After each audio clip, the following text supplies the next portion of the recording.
Hello students, आप सभी का फिर से स्वागत है हमारे यूट्यूब चैनल फिजिक्स में एन एस दीक्षित।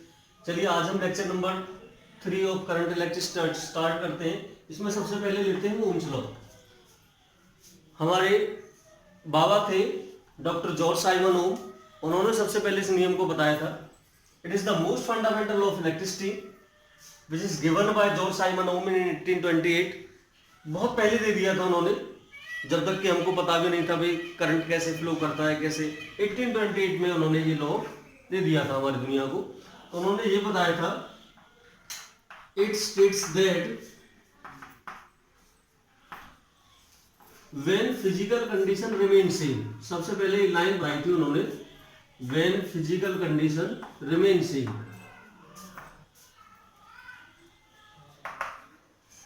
यानी कि ये लॉ वर्क ही तब करेगा जब हमारी फिजिकल कंडीशन सेम हो। अब कौन कौन सी हमारी फिजिकल कंडीशन सेम रहेंगी उसने बताया, लाइक जैसे कि हमारा प्रेशर हो गया, टेम्परेचर हो गया, मैकेनिकल स्ट्रेन होगी, मैकेनिकल स्ट्रेन यानी कि वो वायर टेम्परेचर के अकॉर्डिंग बढ़ना घटना नहीं चाहिए, उसकी मैकेनिकल जो प्रॉपर्टी है वो सेम रहनी चाहिए।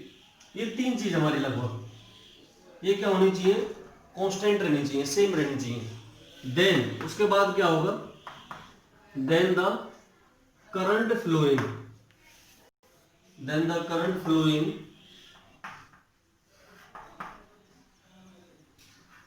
थ्रू ए कंडक्टर या कोई वायर कह सकते हैं हम, through the conductor is directly proportional. क्या होगा, is directly proportional to the potential difference, directly proportional to the potential difference across its two ends।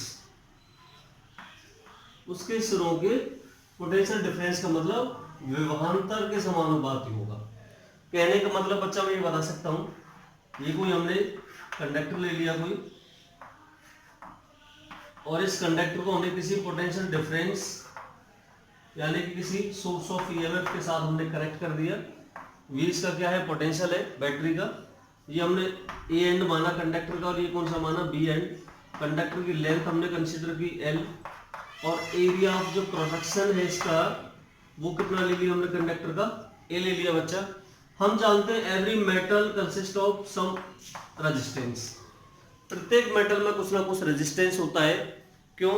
क्योंकि जैसे ही हमारे पोटेंशियल डिफरेंस अप्लाई करने पर करंट जो इलेक्ट्रॉन्स है वो फाइनाइट डायरेक्शन में प्रोपेगेट करना शुरू कर देते हैं विद ड्रिफ्ट वेलोसिटी वीडी। तो वो क्या करते हैं, वो कोलिजन करते हैं, म्यूचुअली आपस में कोलिजन करते हैं, या कर्नल के साथ कोलिजन करते हैं, या इसकी बॉल के साथ कोलिजन करते हैं। तो कोलिजन करने के बाद उनकी जो वेलोसिटी है वो क्या कर जाती है, डिक्रीज कर जाती है। यहां तक कि कई बार इलेक्ट्रॉन स्टॉप हो जाते हैं, उसके बाद स्टार्ट करते हैं। तो बार बार वो क्या करते हैं, अपनी वेलोसिटी का लॉस करते हैं due to the loss of kinetic energy. The resistance create there, वहां पर रेजिस्टेंस पैदा होता है। This is the cause of resistance. जैसे ही हमने इस पोटेंशियल को प्रोवाइड कराया कंडक्टर के साथ, तो पोटेंशियल के इफेक्ट से करंट प्रोपेगेट करेगा, इलेक्ट्रॉन्स अपोजिट डायरेक्शन में चलते हैं। तो उसका कहने का ये मतलब था कि जितना हम पोटेंशियल अप्लाई करेंगे उतना क्या होगा, करंट जनरेट होगा। अच्छा एक चीज बताइए मुझे आप, आप 100 वोल्ट के पोटेंशियल डिफरेंस वाले किसी वायर से टच हो, और एक आप 12 वोल्ट के किसी वायर से टच हो। एक ने 12 वोल्ट का वायर पकड़ लिया और एक ने 100 वोल्ट का वायर पकड़ लिया, भाई किसको ज्यादा तेज झटका लगेगा? आप जानते हो जितना पोटेंशियल ज्यादा होगा उस वायर में उतना ही करंट भी ज्यादा होगा।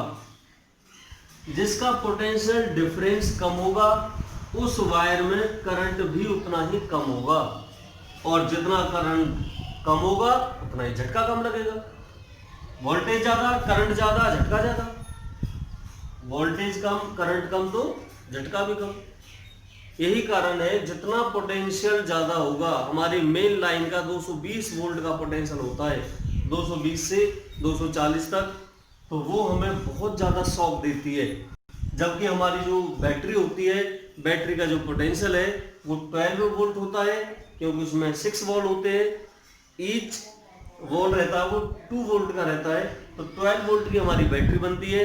तो वो हमें मतलब इतना कम झटका रहता है कि हमारा शरीर उसे सहन कर जाता है, हमें पता भी नहीं लगता। तो वास्तविकता देखी जाए तो हमारे जो डॉक्टर हुए थे जॉर्ज साइमन ओम, उन्होंने सबसे पहले यही बताया था कि जितना हम पोटेंशियल इंक्रीज करेंगे करंट भी उतना ही इंक्रीज होता है, जितना हम पोटेंशियल घटाएंगे करंट उतना ही कम होता है। तो उन्होंने क्या बताया, उन्होंने ये बताया हमें कि जो पोटेंशियल है इज प्रोपोर्शनल टू करंट और current is proportional to potential. तो यानी कि हम कहेंगे यहां से potential difference is proportional to current. Potential कितना बच्चा V है, करंट कितना फ्लो कर रहा I, यानी कि V is proportional to I। When we remove the sign of proportionality then V is equal to IR। Where, अब यहां से बच्चा जो R है हमारा, R क्या है, R इज द रेजिस्टेंस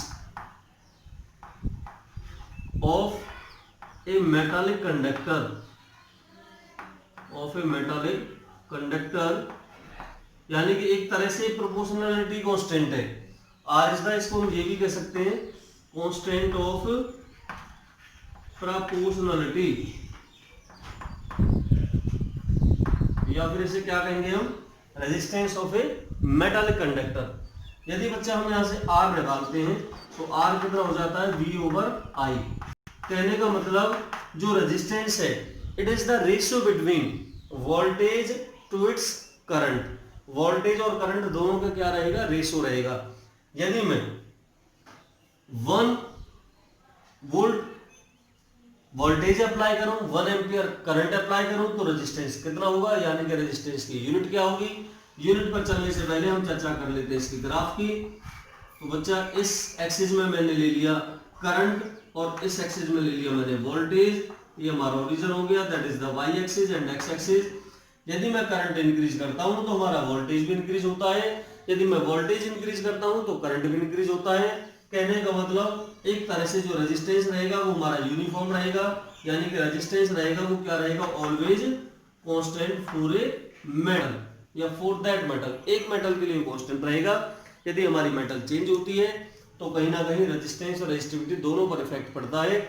तो ये हमारा क्या हो गया, एक तरह से इसका ग्राफ हो गया, जो ये दिखाता है हर पर्टिकुलर करंट पर वोल्टेज उसकी क्या होगी, चेंज होगी। यदि करंट इंक्रीज कर रहा है तो हमारी वोल्टेज भी क्या करेगी, इंक्रीज करेगी। अब इसके बाद हम बात करते हैं बच्चे इसके यूनिट्स की। देखिए जो हमारा रेजिस्टेंस है, थोड़ा सा वैसे इधर से साफ कर देता हूं,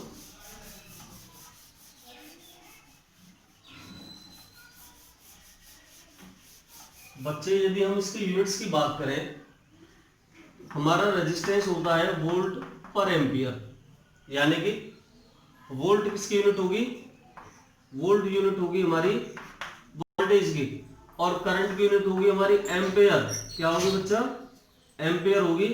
तो यहां से रेजिस्टेंस की यूनिट क्या हो जाती है बच्चा, ओम हो जाती है। क्या हो जाती है, ओम।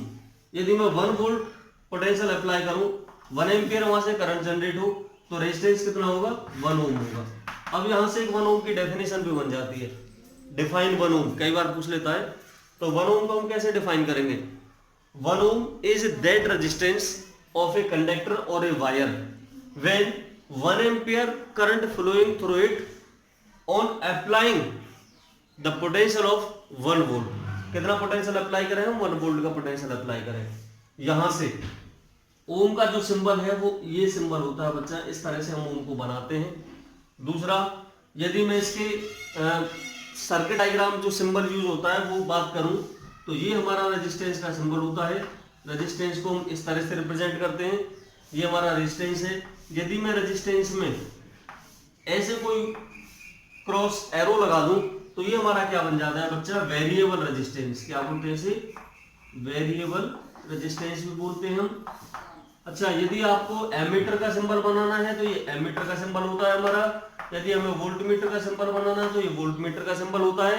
यदि हमें गैल्वेनोमीटर का सिंबल बनाना हो तो ये G से रिप्रेजेंट कर देते हैं हम गैल्वेनोमीटर को।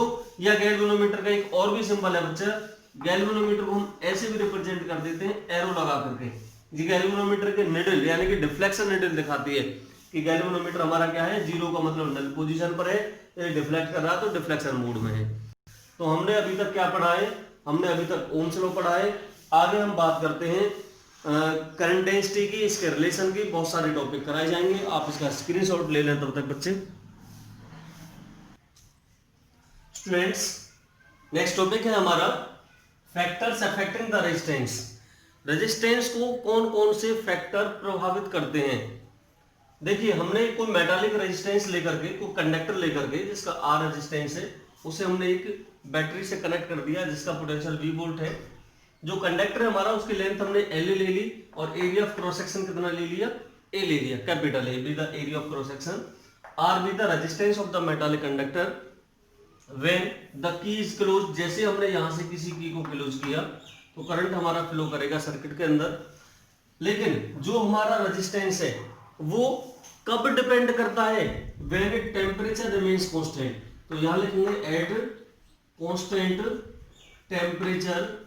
यदि हमारा टेम्परेचर ही वेरिएबल रहेगा तो हम कैसे कैलकुलेट करेंगे, ये तो हमारे बहुत पहले दादा बता चुके थे, कौन से, जॉर्ज साइमन ओम, आप जानते हो। तो यहां से कांस्टेंट टेम्परेचर पर क्या होगा, जो रेजिस्टेंस है वो पहले डिपेंड करता है लेंथ के ऊपर। बच्चा किसके ऊपर डिपेंड करता है, लेंथ के ऊपर। यदि हमारी लेंथ इंक्रीज करेगी तो हमारा रेजिस्टेंस भी बढ़ जाएगा, यानी कि R is directly proportional to L। पहला जो हमारा पॉइंट है कि रेजिस्टेंस वो लेंथ के डायरेक्टली प्रोपोर्शनल होता है। ये हम अप्रोक्स 10th क्लास में भी पढ़ चुके हैं, आप बहुत अच्छे से जानते हैं। दूसरा हम बात करते हैं एरिया की। बच्चा जितना मोटा वायर रहेगा रेजिस्टेंस उतना ही उसका क्या हो जाएगा, कम हो जाएगा। यानी कि एरिया के क्या रहता है, वो इनवर्सली प्रोपोर्शनल रहता है। कौन, रेजिस्टेंस। हम 10 मीटर की वायर है और एक हमारी 100 मीटर की वायर है, तो डेफिनेटली हम 100 मीटर के वायर में ज्यादा करंट अप्लाई करना पड़ता है। क्यों, क्योंकि उसका रेजिस्टेंस इंक्रीज कर जाता है लेंथ के अकॉर्डिंग। तो जैसे देखते हैं हम गांवों से गांव, शहर से शहर, बहुत दूर दूर तक हमारी इलेक्ट्रिसिटी की लाइनें जाती हैं, तो उनमें हमें पीछे से बहुत ज्यादा पोटेंशियल, आपने देखा होगा 11,000 वोल्ट की लाइन है, 25,000 वोल्ट की लाइन है, इतने केवी की लाइन है। इसका क्या मतलब है कि उसका वोल्टेज इतना बढ़ाना पड़ता है हमें। जब वोल्टेज बहुत बढ़ेगा तो ऑब्वियसली करंट बढ़ेगा। क्यों बढ़ाना पड़ता है करंट, क्योंकि उसका रेजिस्टेंस इंक्रीज हो जाता है। लेंथ जितनी होगी उतना रेजिस्टेंस इंक्रीज होगा, एरिया जितना होगा उतना ही रेजिस्टेंस डिक्रीज होगा। मोटाई के अकॉर्डिंग क्या रहता है, वो डिक्रीज करता है। और हमारा जो थर्ड पॉइंट है वो है depends upon nature of the material. Nature of the material, कि वो मटेरियल किस तरह का है हमारा, वो मटेरियल किस तरह का है। जैसे हम बात करें नाइक्रोम की और कॉपर की, तो कॉपर है वो बहुत अच्छा कंडक्टर है, नाइक्रोम की कंपैरिजन में 60 टाइम्स अच्छा है, गुड कंडक्टर है। तो ये हमारा क्या है कि मटेरियल किस नेचर का, उसके ऊपर डिपेंड करता है। बच्चा यदि इन दोनों फैक्टरों को हम कंबाइन करें, on combining these two equations, तो R is proportional to L by A होगा बच्चा। When we remove the sign of the proportionality, R is equal to rho L upon A। अब देखिए यहाँ पर जो ये साइन है इसको हम रो बोलते हैं, RHO रो होता है हमारा। अब रो होता क्या है, इसको क्या बोलते हैं, constant of proportionality. Constant of proportionality, या फिर इसे क्या बोल सकते हैं हम, इसे बोल सकते हैं हम स्पेसिफिक रेजिस्टेंस। क्या बोलेंगे इसे, स्पेसिफिक रेजिस्टेंस, यानी कि विशिष्ट प्रतिरोध या फिर रेजिस्टिविटी, इसको हम रो से रिप्रेजेंट करते हैं। स्पेसिफिक रेजिस्टेंस या resistivity of A metallic conductor. यदि यहां से बच्चा मैं रो निकालूं, रेजिस्टिविटी को ही निकालें हम, तो रो इक्वल टू कितना हो जाएगा, ए के साथ तो आर मल्टीप्लाई हो जाएगा, आर ए, और लेंथ आ जाएगी इसके बच्चा वॉल्यूम। तो यहां से हमारी रेजिस्टिविटी की इक्वेशन बन गई, it is the product of resistance and area to its length. Length इसकी क्या आ जाएगी, डिवाइड में आ जाएगी। अब यदि यहाँ से बच्चा मैं इसकी यूनिट्स वगैरह की बात करूं या और किसी चीज की बात करूं, तो यहाँ से देखिए यदि मैं यूनिट बनाऊं इसकी, तो रेजिस्टेंस की यूनिट क्या होती है बच्चा, ओम, दादाजी के नाम पर। एरिया क्या होता है हमारा, मीटर स्क्वायर, और लेंथ क्या हमारी, मीटर। 1 मीटर से मीटर कैंसिल होकर के ओम मीटर क्या आ गई इसकी यूनिट्स आ गई, एसआई यूनिट क्या आ गई इसकी, ओम मीटर यूनिट आ गई। दूसरा, यदि मैं बच्चा यहां से एरिया लो 1 मीटर स्क्वायर, समझना आप मेरी बात, यूनिट एरिया ले हम 1 मीटर स्क्वायर, लेंथ ले हम 1 मीटर, तो हमारी जो रेजिस्टिविटी है वो किसके इक्वल आ जाती है बच्चा, रेजिस्टेंस के इक्वल आ जाती है। इसका क्या मतलब है, इसका ये मतलब है यदि 1 मीटर क्यूब से कोई करंट फ्लो कराया जाए तो उसका जो रेजिस्टेंस है वो उसकी रेजिस्टिविटी के इक्वल आ जाता है, या उसकी जो रेजिस्टिविटी है वो becomes equal to its resistance. यदि 1 मीटर क्यूब से कोई करंट फ्लो कराया जाए, इसका मतलब 1 मीटर क्यूब का मतलब क्या है, उसका एरिया 1 मीटर स्क्वायर हो, लेंथ कितनी हो, 1 मीटर हो। तो यहां से हमने अब तक क्या पढ़ी है, अपनी रेजिस्टेंस पढ़ा है, रेजिस्टिविटी पढ़ी है, किन किन फैक्टरों पर डिपेंड करती है। बाकी एक चीज और बता दूं आपको, बहुत इंपॉर्टेंट चीज में, कि हमारी जो रेजिस्टिविटी होती है ये किसी भी मेटल का नेचर होती है, it is the nature of any material, it is constant for that metal. ये उस मेटल के लिए क्या रहती है, कांस्टेंट रहती है। केवल या तो जैसे हम कांस्टेंट टेम्परेचर और प्रेशर कर दें, प्रेशर और टेम्परेचर का कोई प्रभाव नहीं पड़े, तो हमारी जो रेजिस्टिविटी है वो डिपेंड करती है, लेंथ और एरिया के ऊपर डिपेंड नहीं करती, वो केवल मेटल के नेचर के ऊपर डिपेंड करती है, किस नेचर का मेटल है, या फिर उसके टेम्परेचर और प्रेशर के ऊपर डिपेंड करती है। तो आपने रेजिस्टिविटी के टॉपिक पढ़े हैं। आफ्टर दैट हम बात करते हैं आपके करंट डेंसिटी के, इंपोर्टेंट टॉपिक है, आप देखिए। Dear students, now this is the next topic of current density, which one is the most important topic, सबसे ज्यादा पूछे जाने वाला टॉपिक है हमारा करंट डेंसिटी जे। इसके बेसिस पर न्यूमेरिकल भी बहुत बनते हैं। देखिए, it is defined as the amount of charge flowing per second, कि 1 सेकंड में कितना अमाउंट ऑफ चार्ज फ्लो कर रहा है, समझना। The amount of charge flowing per second through unit area, कितने एरिया से, यूनिट एरिया से, और जो वो एरिया है वो कैसा होना चाहिए, perpendicular to the direction of flow of charge. यदि चार्ज हमारा एक्स एक्सिस में फ्लो कर रहा है तो हमारा जो एरिया है वो क्या होना चाहिए, एक तरह से वाई एक्सिस में होना चाहिए, उसके क्या होना चाहिए, प्लेन के एक तरह से परपेंडिकुलर। तो क्या बोला उसने, direction of flow of charge at that point, उस पॉइंट पर जिस पर हम उसे निकाल रहे हैं। तो बच्चा ये समझो, यदि हमारा करंट, ये चार्ज हमारा इस तरह से फ्लो कर रहा है एक्स एक्सिस में, और कोई हमारी मेटल की शीट है, तो उसमें से कैसे, भाई एरिया तो उसका ऐसे ही आएगा, ऐसे एरिया रहेगा, और इस तरह से क्या करेगा, चार्ज फ्लो। तो आप देखिए, यदि चार्ज ऐसे जा रहा है एक्स एक्सिस में और एरिया आपका ऐसे आ रहा है, दीवार की तरह खड़ा हो गया आगे, तो वो क्या हो गया, नॉर्मली तो जाएगा चार्ज उसमें से। तो जो नॉर्मल रहेगा हमारा, कैसा होना चाहिए, नॉर्मल या परपेंडिकुलर, तो ही हम वहां से मैक्सिमम एंगल लेकर के क्या निकाल सकते हैं, करंट डेंसिटी निकाल सकते हैं उसकी। और करंट डेंसिटी बच्चा कैसी है, वेक्टर क्वांटिटी है। जब वेक्टर क्वांटिटी है तो उसकी डायरेक्शन भी होती है, और उसकी डायरेक्शन कहां रहेगी, its direction is same as that of motion of positive charge. Positive charge का मतलब करंट, जिस तरफ हमारा इलेक्ट्रिक करंट का मोशन रहेगा, कन्वेंशनल करंट का मोशन रहेगा, उसी डायरेक्शन में हमारी करंट डेंसिटी एक्ट करती है। तो करंट डेंसिटी हमारी जो जे है वो हमारी करंट की ही डायरेक्शन में एक्ट करेगी।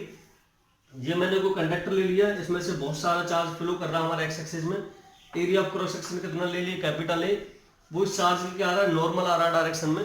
तो यदि यहां से हम करंट डेंसिटी निकालें तो कितना होगा, करंट डेंसिटी, इसका फॉर्मूला क्या है, J equal to charge flowing per second to its area, और एरिया कैसा होना चाहिए, नॉर्मल होना चाहिए।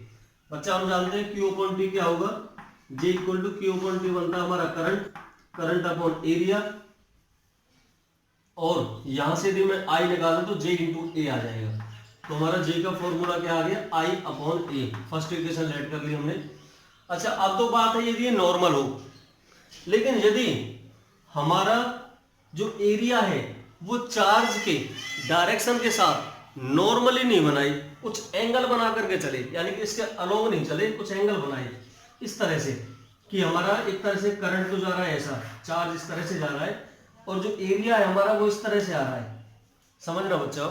ये तो होगी हमारी करंट की डायरेक्शन आएगी इस तरह से, क्यू चार्ज फ्लो कर रहा है हमारा।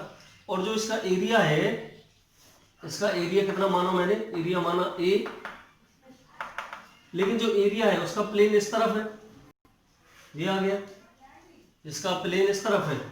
अब देखिए जो हमारा करंट की डायरेक्शन के साथ कितना एंगल बना रहा है, थीटा एंगल बना रहा है बच्चा, कितना एंगल बना रहा है, थीटा। अब हम क्या करेंगे, इस एरिया को कंपोनेंटों में ब्रेक कर लेंगे, क्योंकि यहां पर जो एरिया है वो वेक्टर क्वांटिटी है, एरिया वेक्टर की बात कर रहे हैं, फिक्स एरिया की, जितना इसके अंदर लाई कर रहा है, तो इसको कंपोनेंटों में ब्रेक करेंगे बच्चा। यहां से देखिए ये कंपोनेंट कौन सा हो जाएगा इसका, ए साइन ऑफ द थीटा, क्योंकि वर्टिकल कंपोनेंट है, और ये कौन सा होगा हमारा बच्चा, ए कॉस ऑफ द थीटा। तो ए कॉस थीटा आ गया हमारा एरिया, किसके साथ, करंट के डायरेक्शन के साथ, क्योंकि हमें तो करंट के साथ साथ लेना एरिया। तो आई इंटू ए कॉस थीटा आएगा, कौन सा आएगा, ए कॉस थीटा। अब एरिया की जगह हम ए कॉस थीटा लेके चलेंगे, तो यहां से जे कितना होगा बच्चा हमारा, जे इक्वल टू आई अपॉन, अब ए की जगह हमें क्या लेना है, इसका कंपोनेंट जो करंट के साथ साथ हो, तो ए कॉस थीटा होगा। यदि यहां से मैं आई निकालूं तो जे इंटू ए कॉस थीटा आ गया, जे इंटू ए कॉस थीटा। अब आप जानते हो कॉस थीटा क्या होता है हमारा, कौन सा, डॉट प्रोडक्ट होता है, स्केलर प्रोडक्ट होता है। जब स्केलर प्रोडक्ट होगा या डॉट प्रोडक्ट होगा तो हम आई को क्या लिख देते हैं, जे डॉट ए। ओहो ये तो और नई बात आ गई, ओहो ओहो ये क्या आ गया, ये दिखा दिया इसने दोबारा से कि जो करंट है वो स्केलर क्वांटिटी है, it is the scalar product of two physical quantity. ये स्केलर प्रोडक्ट है किसका, करंट, रेजिस्टिव और एरिया का। जब स्केलर प्रोडक्ट है तो उसने नई कहानी बता दी हमको कि जो आई है वो कैसी है, स्केलर क्वांटिटी है, current is the scalar quantity. यहां से हमने दोबारा से प्रूफ कर दिया कि current is the scalar quantity, क्योंकि हमने एरिया का क्या लिया, कंपोनेंट लिया ए कॉस थीटा, तो इसके अकॉर्डिंग हमने क्या निकाल दिया, करंट निकाल दिया। अब हम बात करते हैं इसके एसआई यूनिट की। बच्चा एसआई यूनिट क्या रहेगी इसकी, करंट डेंसिटी की।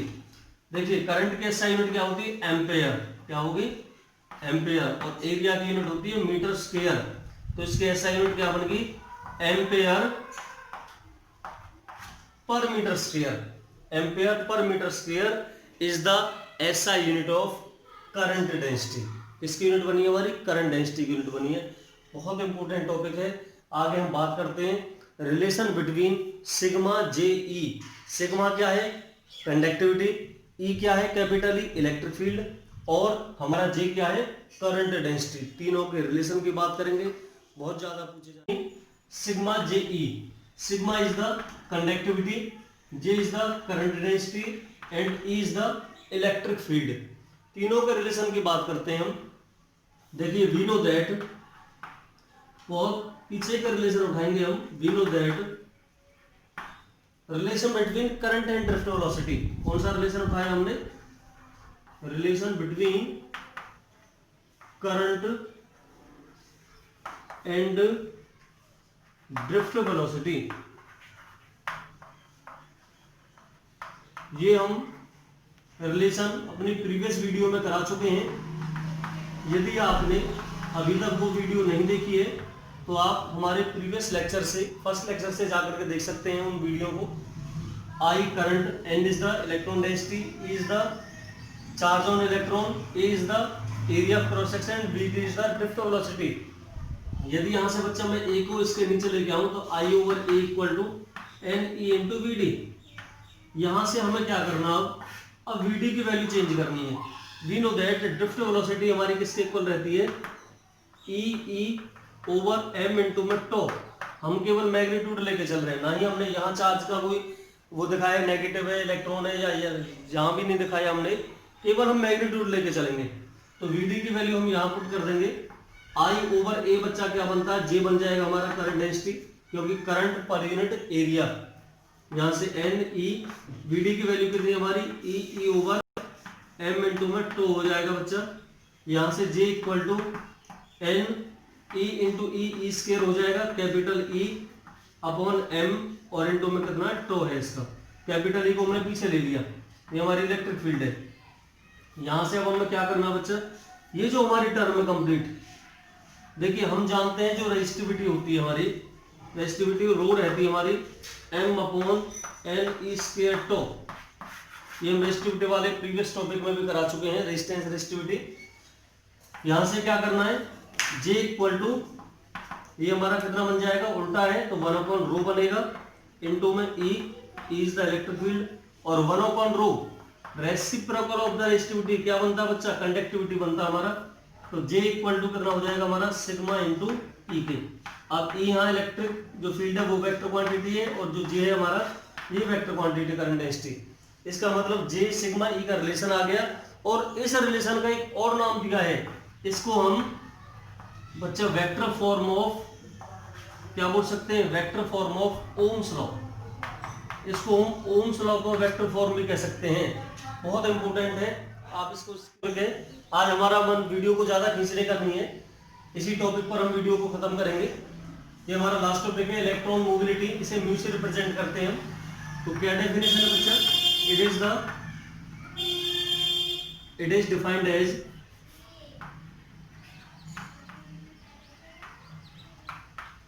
the drift velocity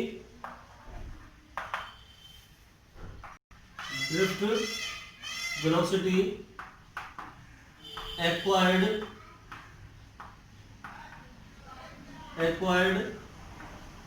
per unit electric field